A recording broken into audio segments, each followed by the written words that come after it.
বাংলাদেশের থেকে 1000 গুণ বেশি মাদ্রাসা ছিল ভারতে। ব্রিটিশ বেঈমানের বাচ্চাগুলো সে মাদ্রাসা সব ধ্বংস করে দিয়েছে। হাজারো লাখো আলেমকে ফাঁসি দিয়া গাছের সাথে লাশ ঝুলিয়ে দিয়েছে। স্পেনের জমিন মুসলমান শাসন করেছিলেন 800 বছর। যেই স্পেনের জমিনের মধ্যে 30 খণ্ড তাফসীর লেখা হয়েছিল কুরতুবী, সেই স্পেনে আজ মুসলমানের আওয়াজ নাই, তেলাওয়াতের আওয়াজ নাই। মুসলমানদেরকে স্টিমার বোঝাই করে ভূমধ্য সাগরে নামিয়ে দিছে, যাও তোমরা বাহরাইন, ভারত, আরবে চলে যাও।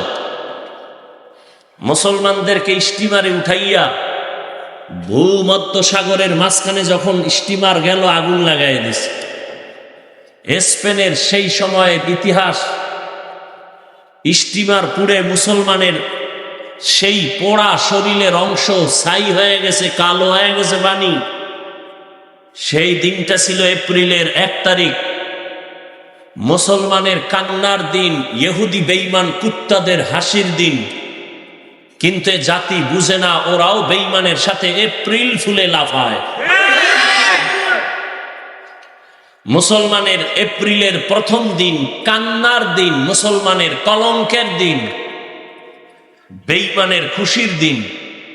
কোন মুসলমান এপ্রিল ফুল পালন করতে পারে না।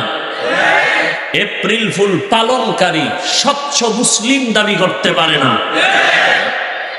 বলার দায়িত্ব আমার, মানবেন কিনা সে দায়িত্ব আপনার।